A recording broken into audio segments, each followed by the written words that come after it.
Today is August 24th, 2016. Kay Wagner is talking with Dr. Larry Lindesmith, a retired Gunderson pulmonary medicine specialist. Dr. Lindesmith began practice with Gunderson in 1969 and retired in 2002. Right. Total of 33 years. Welcome. Thank you. We're pleased to have you here today. And Pete Hawk is our medical media person behind the camera. Do you have any corrections or additions to the introduction? No. Okay. Well, we'll start out with your background. You grew up in Colorado, correct? Right. I was born in Texas and left during the Dust Bowl in a car that lost all of its paint on the way to Colorado when I was 6 months old. And was raised in Colorado. Went to University of Colorado for my undergraduate and ended up at Bowman Gray Medical School at Winston-Salem, Wake Forest College, Winston-Salem, North Carolina, and then came back to Colorado after a year of internship in Chicago and spent my internal medicine pulmonary disease training at Colorado. How about your family? What did your father do for a living? Well, my father was kind of interesting. He was a weekly newspaper publisher and office supply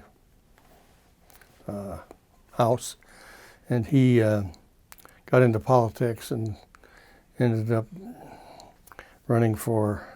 actually working for several different people as their campaign manager for politics, and ended up as the executive assistant to the governor of Colorado. Who was that at the time? Governor John Love. Okay. And he was with him for 12 years and went with him as the energy czar under Nixon to the White House for about a year and a half, and then had a heart attack and came home. But survived the heart attack? But survived the heart attack at that point, and then later had another heart attack. But how about your mom? she ran the office supply store and was a school teacher for 20-some years, and she kept everything together in the family.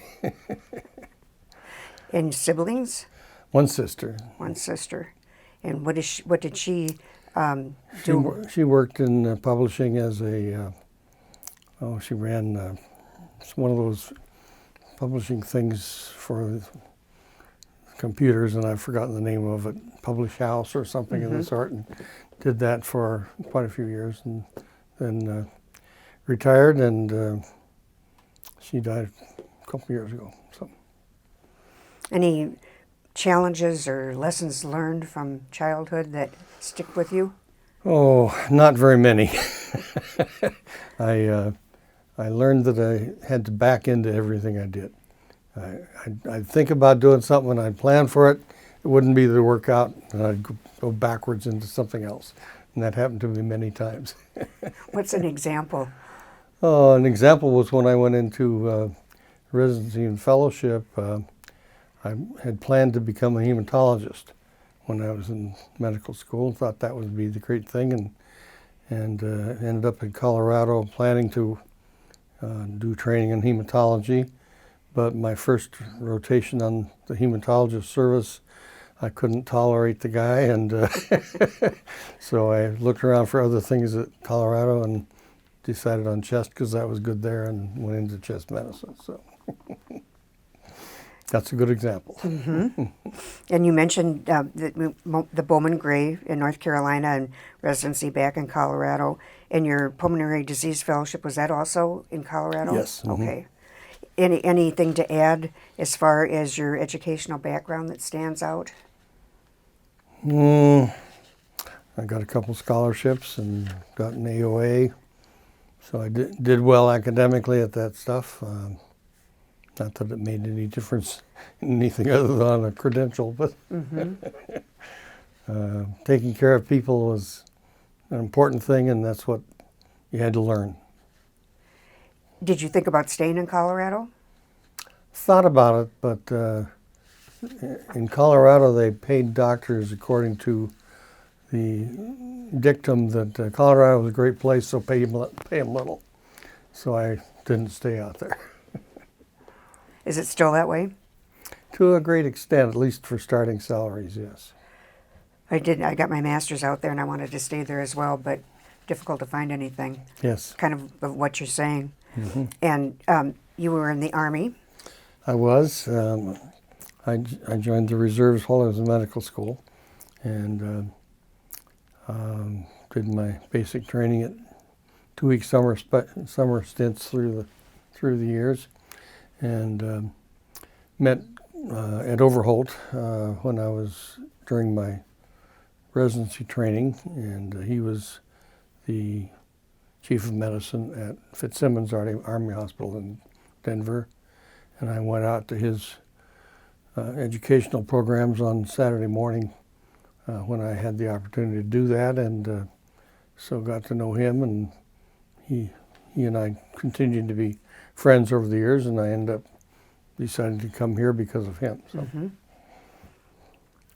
Was he a mentor, a role model to you, or do you had Very much like, yes. Okay. Yep. And any others throughout your career that stand out as far as mentors? Oh yes, Colonel Overholt was certainly the outstanding mentor that I can recall, but Gordon Micklejohn was my chief of medicine at the University of Colorado. He was greatly well known and deserved the honors of being well known.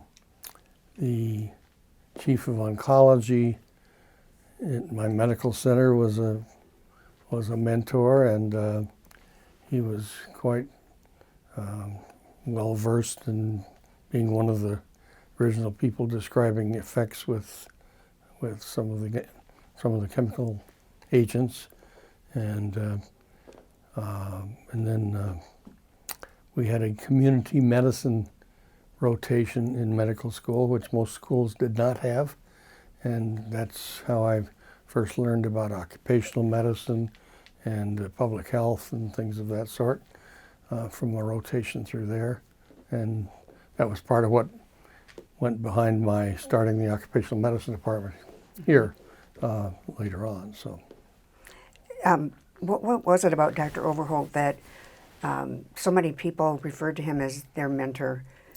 He is a natural-born mentor. He's someone who takes interest, who takes charge, who takes charge by letting whoever he's talking to feel like they're in charge, and just kind of nudges them along in various ways, and makes you feel like you're doing the right thing too.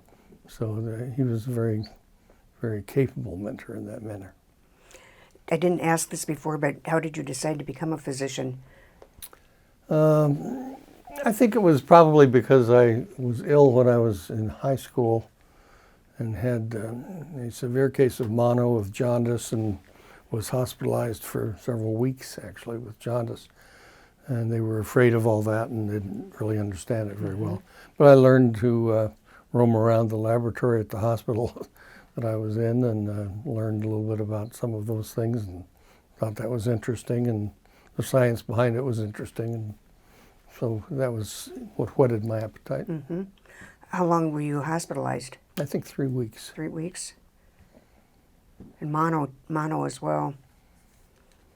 Mono, yeah. And then you heard about Gunderson through Dr. Overholt?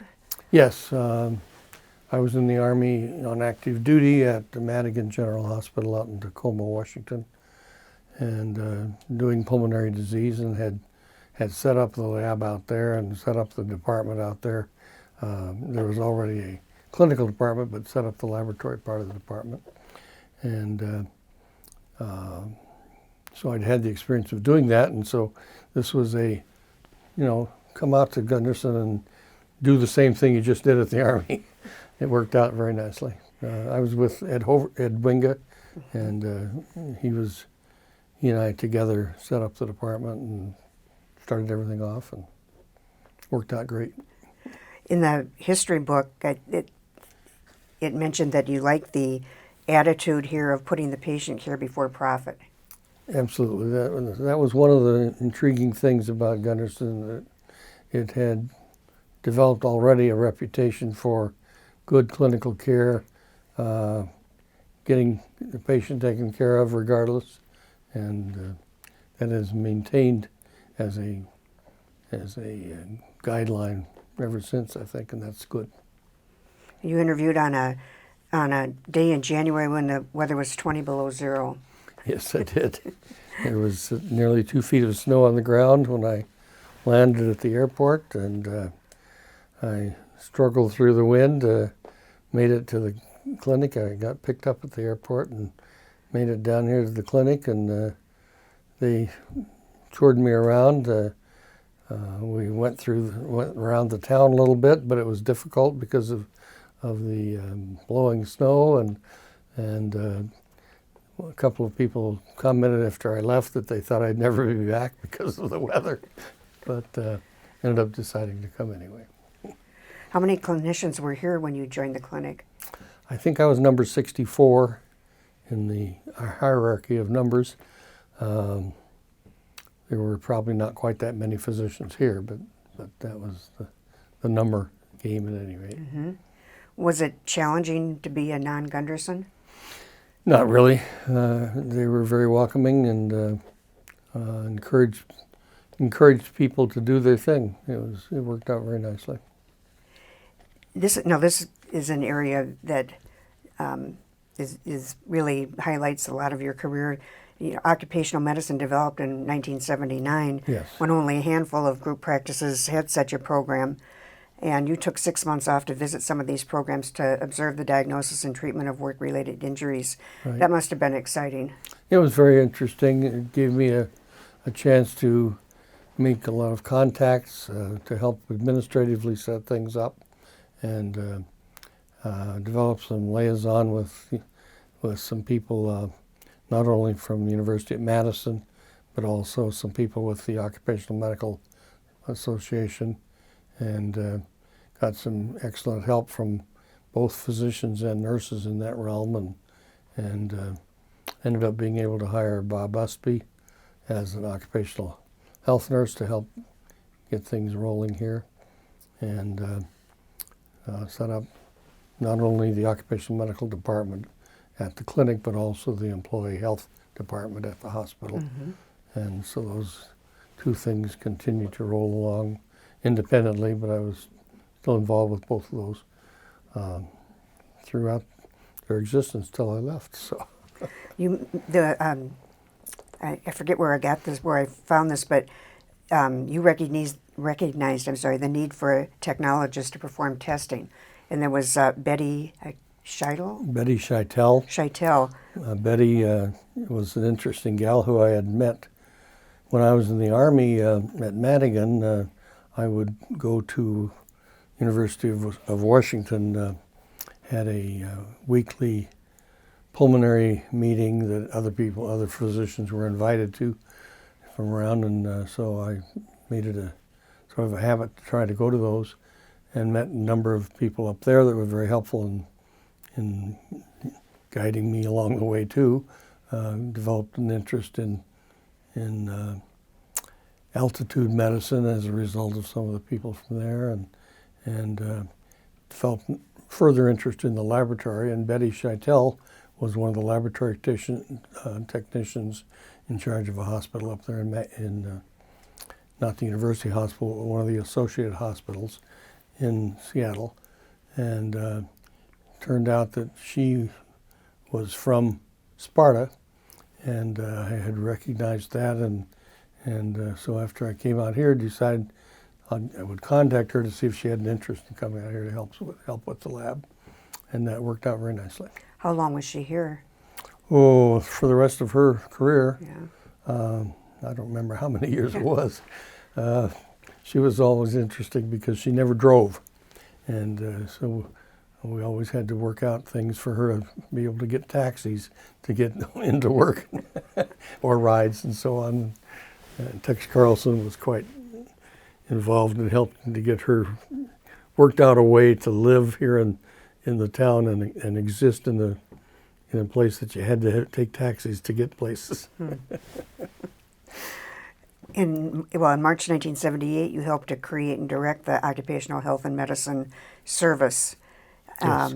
As you said, promoting wellness in the workplace and assisting area businesses in meeting the state and federal requirements and obligations. Right.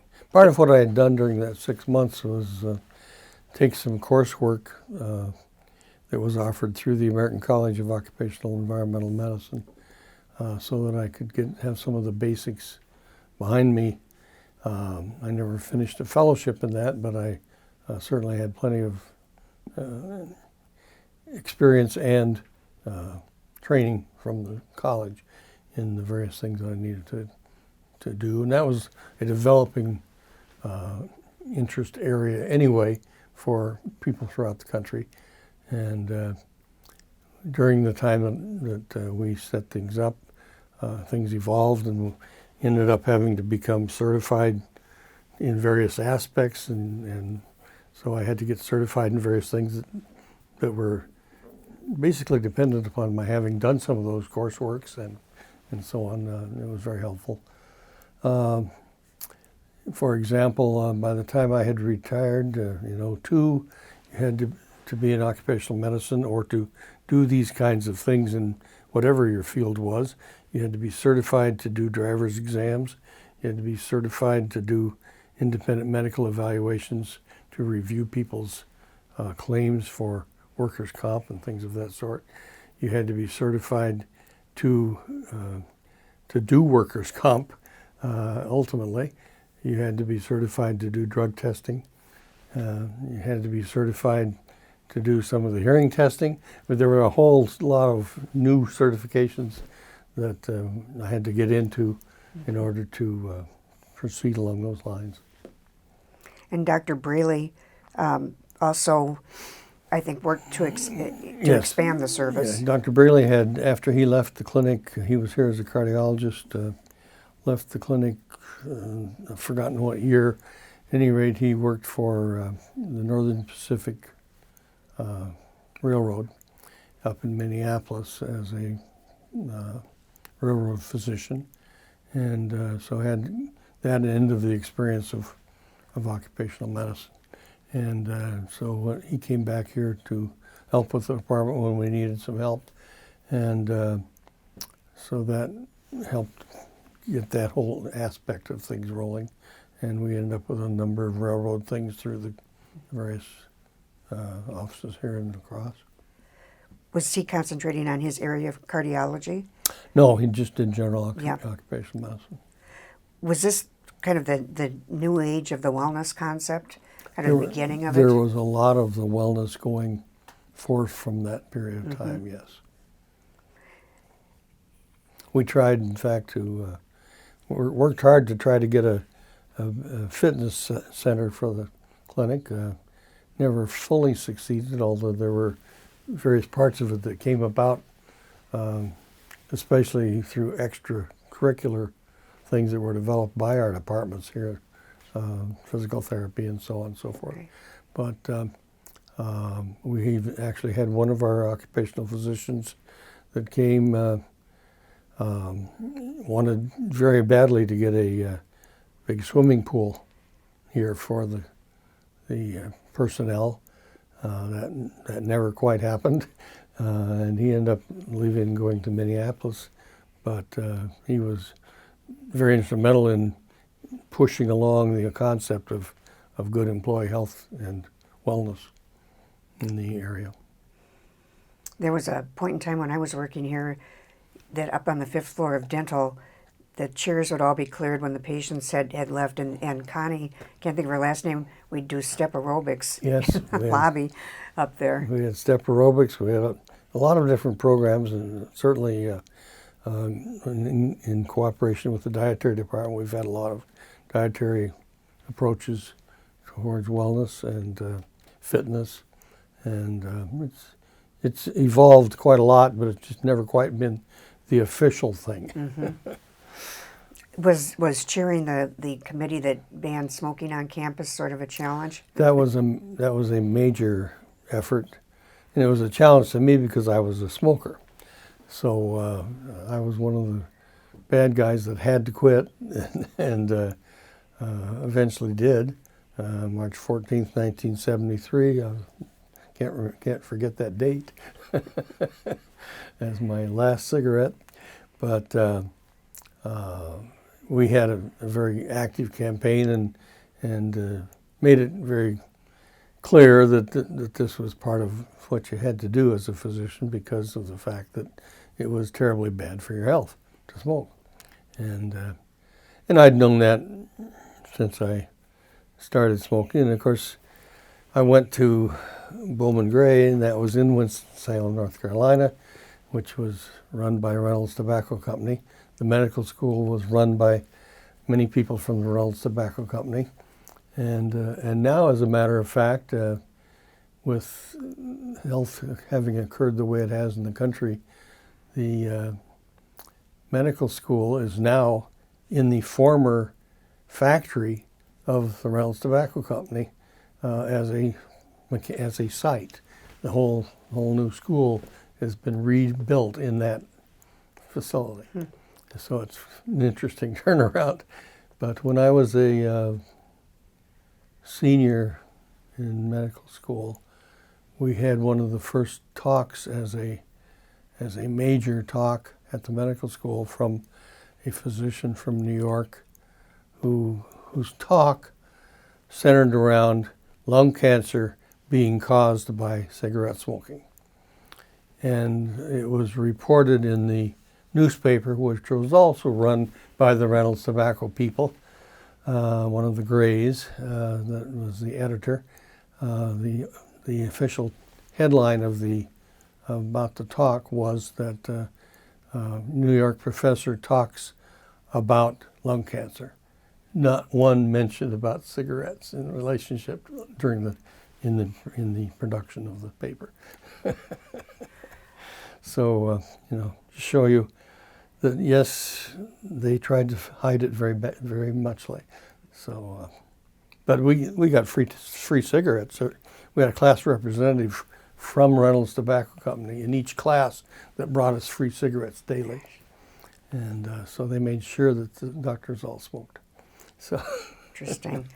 I remember that it evolved. I mean, there were steps that were taken, so it wasn't an immediate no smoking. It was several. You had to take steps to get people through it, and we went through a number of steps to get there, but ultimately we succeeded in getting a smoke-free campus. Mm-hmm. Took a while. Pulmonary medicine has evolved considerably. What, in your mind, is the greatest innovation? Well, the greatest innovation in current times, including the times I was involved, was the innovation of arterial blood gases. And that became readily utilizable during my training years. Mm-hmm. And so I was one of the early people in that realm.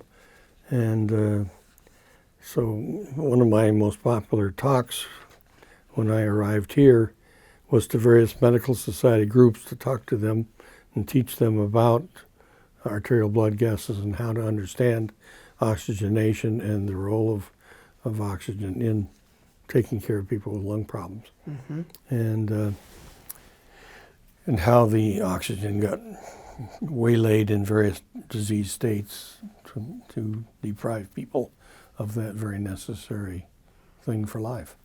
Was 1965 the development of arterial blood gas device? Yes. Yes. Mm-hmm. And I came here in '69, and I was in training from '63 through '67 in my medical training in pulmonary disease. So I was right in the middle of all of that and grew up with it. Mm-hmm. But that was a very important aspect. The other things, of course, are major triumph against tuberculosis in the developed countries, still a big problem in the undeveloped countries throughout the world. But the capability of handling TB was major. And we're still making strides in lung cancer and molecular genetics and so on are making big strides. And eventually I think there are going to be mechanisms that are considerably improved from what they have been. Lung cancer is a tough one. Very much. It's continued to be tough and always disappointing. Anything else? I also found in 1970, of course this would have been during the period that you mentioned, that Lutheran Hospital acquired an Ohio ventilator for use in the ICU. Yes. Of course, ventilators were very much a part of the training of when I was in residency and fellowship. Also, the iron lung had been developed in the polio era and utilized greatly, and I had taken care of some people with iron lungs during the early start of my training, but that rapidly got replaced by ventilators that were not iron and were much more agreeable to getting by with working with the body and with the lungs as they would work. And so that was an important part of the clinical aspect of pulmonary disease. And so our critical care and ventilation mechanisms were a very big part of the development of the pulmonary disease department here as elsewhere. And the advances in critical care and pulmonary medicine went hand in hand for a long time. So it was a big major new service to the people of the area and everywhere. How is the rate of tobacco use currently? Has that diminished greatly over time? Well, certainly in this country it's diminished a lot.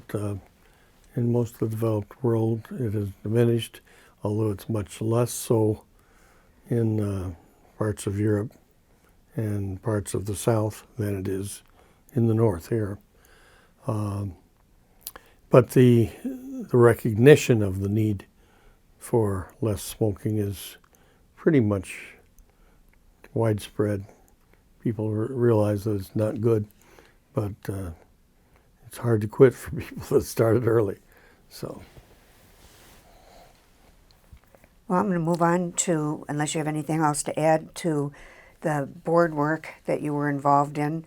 You served on the board of directors for Gunderson. You were vice president of Lutheran Hospital's medical staff, president of the Wisconsin Lung Association, among many other institutional and community roles. Yes. What are some of your memorable moments? Well, it was, I think one of the more memorable ones was when I had the opportunity to give a television debate in regards to cigarette smoking and its effect on health. And my opponent in the debate was the worldwide proponent for the tobacco company. And of course he debated and talked on the TV and the radio constantly, and so I had my one little chance against him. I don't know that I fared out real well, but I held my own at least. But that was quite a memorable event down in Milwaukee. The ultimate was also talking to the state legislature and to the state senate about cigarette smoking when I was chairman of the Lung Association for the state in '75. I had to give testimony to both the House and the Senate in regards to stopping smoking in public spaces, and had to give my presentation in front of a number of the legislative people who continued to smoke their cigars and blow smoke in my face as I was testifying in their chambers. It was a very interesting experience. Yes. How about as vice president of the medical staff? or working, on some of your leadership roles internally? What do you remember about those? The staff was always good to work with. They had various factions. They had a little bit of political agendas that would come to the forefront periodically, but overall they were very good to work with. They were cooperative. They would hold their own in deference to certain things at times, but ultimately you could talk with them. We had a very amiable relationship. Never felt that it was an impossible task to do anything. Anything else on that topic? I think that the other aspect of what I got to experience was the association with the Chamber of Commerce in La Crosse. I think that one of the Gundersons, I believe it was Gunner Sr., but I've forgotten for sure, a number of years ago had been involved with the Chamber of Commerce in La Crosse. And then Kermit Newcomer was involved and became chairman of the board a few years before me. And then as I was involved with the occupational medicine stuff, I became more involved with the chamber, and ultimately got on the board and was elected chairman of the chamber, and that was a very interesting experience working with all the businesses in the city, and a worthwhile group to be associated with, and we were able to, I think, help the viewpoint among the businesses that good health in their employees was important too, and so that was, I think, reasonably accomplished during that time. Are we still involved with that? We still are, yes. Not in quite the same way, but certainly we maintain our contacts and our associations, yes. What recognition or awards have meant a lot to you? Well, I did receive an award as a Citizen of the Year, Physician Citizen of the Year from the Medical Society. That was interesting. I had no idea I was going to get that, and that was interesting to receive, and so I appreciated it for the work I had done, but I'm not sure that it's ever something you go out to get. That's just, it was nice that was recognized. It was a surprise. So I think everything else was it was just part and parcel of what you do. So. You were an instructor in pulmonary medicine at UW-Madison and have many publications, papers, and lectures in your career. Did the Gunderson Medical Education and Research aspects affect your or enhance your research efforts and clinical practice? The clinic was always willing to help with giving you time to develop things that you were interested in research-wise. Some people certainly got into that much more than I did. Bob Kaplan was constantly producing papers and doing work on the academic end of things, but a lot of us just spent most of our time taking care of patients and clinically working with things, but not trying to do the extra thing of putting it all down on paper in such a way that it could be published. But he was very good at that. I had the opportunity to do some of that, and I worked with several other people that helped egg me on with that. Certainly some of the materials I did with the surgeons, Tom Cogbill, was helpful in pushing me to do certain things that he too was a little bit involved with, and so we produced some papers in flail chest, and I think that the overall push for academia at the Gunderson campus was not a thing that you felt like you were, being pushed by the bosses to produce papers, but you were certainly being encouraged to be academic about how you were doing things and to be interested in making sure that education continued to be on the forefront. And I think that was the bigger thing. It was we were constantly trying to make sure we were ahead of the game of what we were talking about and what we were working on with whatever patient instigated an interest in a certain thing, because of the fact that we wanted to take good care of the patients. So we had to find out what's the latest thing to do. It's a little easier to do nowadays because you've got updates and some things like that that are available through the library that you can get on the computer anytime. So you can keep up with things much more easily than you used to.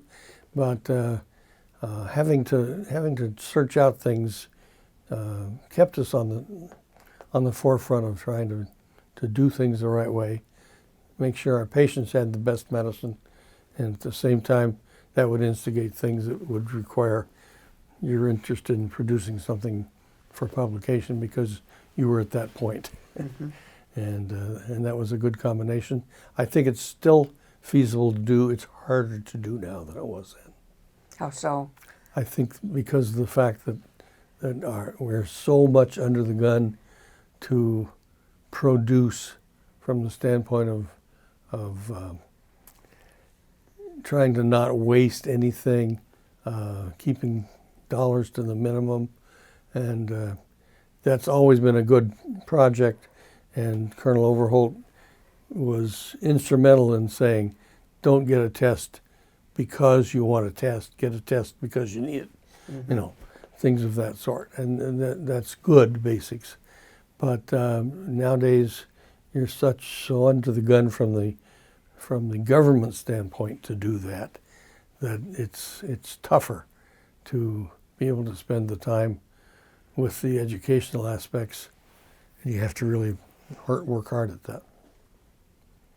Thinking back to your tenure at Gunderson, what would your colleagues say that you're known for?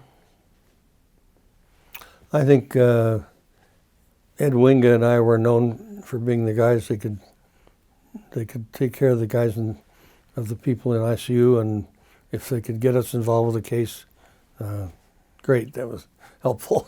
Mm-hmm. And that was the thing. That was our major goal for a long, long time. So, and that was good. Is that what you should really be known for? Oh, I don't know.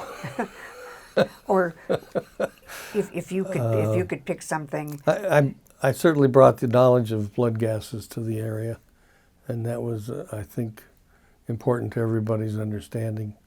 You were the first lung specialist? As the first lung specialist doing that. Ed certainly was involved with that too, but I ended up doing more of the talking about that, I guess. But. Do you have a favorite story about Gunderson? Maybe a best, worst day, a patient who you remember, or a patient who changed you? Oh, there were a lot of individual situations with patients that were challenging and or emotional. I had one gal who was a neurologic patient and eventually was likely to not be able to breathe enough and had to go through a lot of different aspects of her disease with myasthenia. And she had a particularly tough time with getting pneumonia, and she made it through. And on the day that she felt like she was getting better from her pneumonia and was going to make it, and she was so happy about that. And she grabbed me and kissed me, and I thought, wow, but I was feeling pretty good about the fact that she was getting better too. It was nice. I'll never forget one guy that had I'd taken care of in the clinic that was a farmer from, I believe, northern Iowa or southern Minnesota, one or the other. And he had 2 nodules on his lung. He was about 75 or 76. And I biopsied both of those as an outpatient, and each of those turned out to be a cancer. And I advised him about what needed to be done, and he ended up saying he didn't want to do anything. He was just going to go back to work, and things happened the way they would. And 10 years later, I saw him, and he had totally clear lungs. And miracles still occur. I don't know what happened. He got better. So there are a lot of things that happen. Mm-hmm. So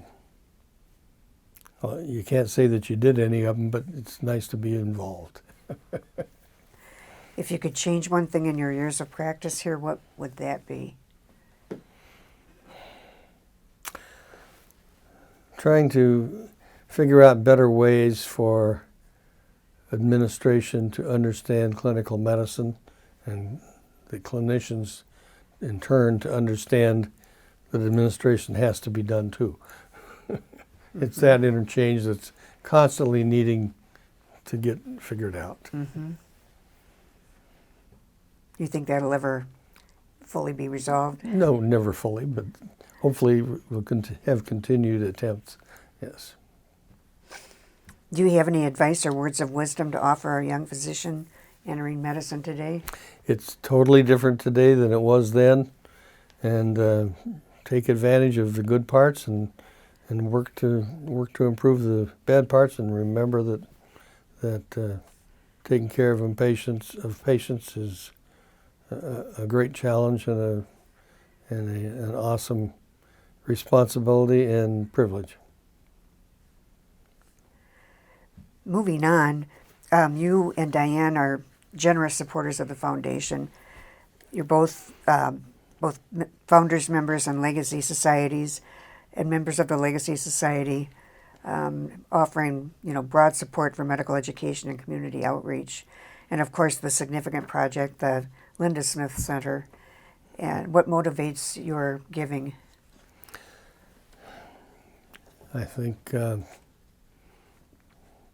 it's hard to say what motivates it, except that there are a lot of opportunities, and you get a lot of benefits in life, and you need to be able to share those on. Well, I can personally testify that I've been a recipient of that, with your generosity in opening up the office in the Lindesmith Center. That's been wonderful.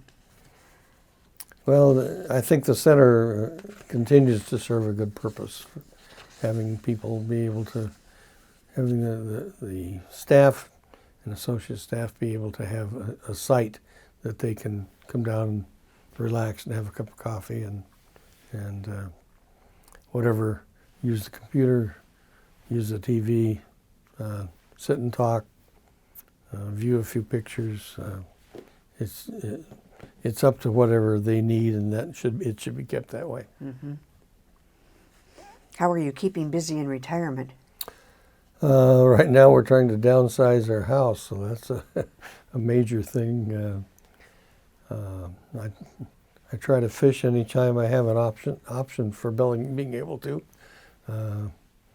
My son just got a new boat, and he's enjoying that more than the fishing, but because he can take his kids faster in the new one.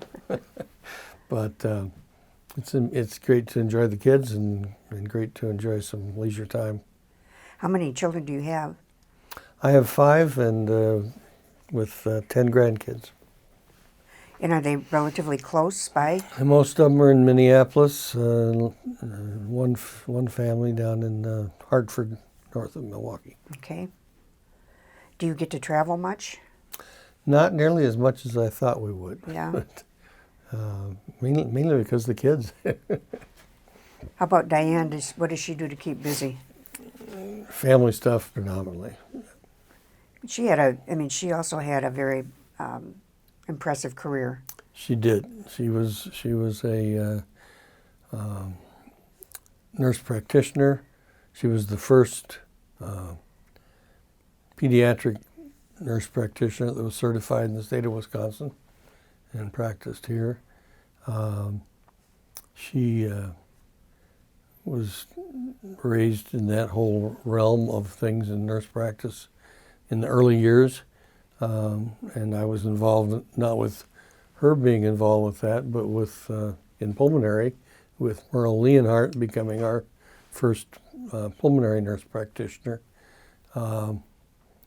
while Ed and I were here to start with, and she came approximately the same time that Diane came to pediatrics, maybe a few months later than that, something of the sort. And I didn't know Diane at that time, so that was just happenstance. But Merle was very instrumental in helping us to get into our pulmonary rehab training for patients who had chronic lung disease. And chronic lung disease was the thing that anybody that smoked was going to get. Only a small percentage would get lung cancer, but a large percentage in the 70s, 70% or more, would develop obstructive lung disease. Mm-hmm. And so she was quite involved with that, and it was good to be able to set up that kind of program. That was never a popular program anywhere in the world, but it was a necessary program everywhere, and it gradually became acceptable to have pulmonary rehab programs paid for by Medicare and so on, but that took years of working Mm-hmm. with the political aspects of trying to get those kinds of things approved. Is that still the case with smokers, that the rate of the rate of chronic lung diseases, or COPD, is still as high as very, it? very high if you're a smoker. That's right. Yeah. Yep. Does that ever go away? Let's say, now in my case, I quit back in the early 90s, so I've got several years, decades actually, under the belt. But does it lessen for those of us that have abstained from this nasty habit If for a you while? haven't developed problems from it already, yes, it's lessened. But a lot of people have developed a small amount of problems, and when you quit smoking, your problems don't go on worse, but you continue to have what you already had. Mm-hmm. And as you age, it becomes a little more of a problem. Mm-hmm. But so it's a nice thing that if you stop, you quit having the progression of the effects, but you still have what you had before, Mm-hmm. and they get worse because of age. Anything else that you'd like to share that I haven't touched upon? I think that there are a lot of people here who have worked at the clinic who deserve a lot of praise and time, and they've contributed. All of them have contributed in their own ways, and I hope the opportunity comes for a lot of the people to allow that to be brought out and realize where the advances have come from in various things, because not everybody gets the opportunity to say something about what they've done, and often they do things that have not been widely recognized. And it would be good to be able to do that where you can. That's Mm-hmm. good. Well, thank you very much for Thank coming you. in today.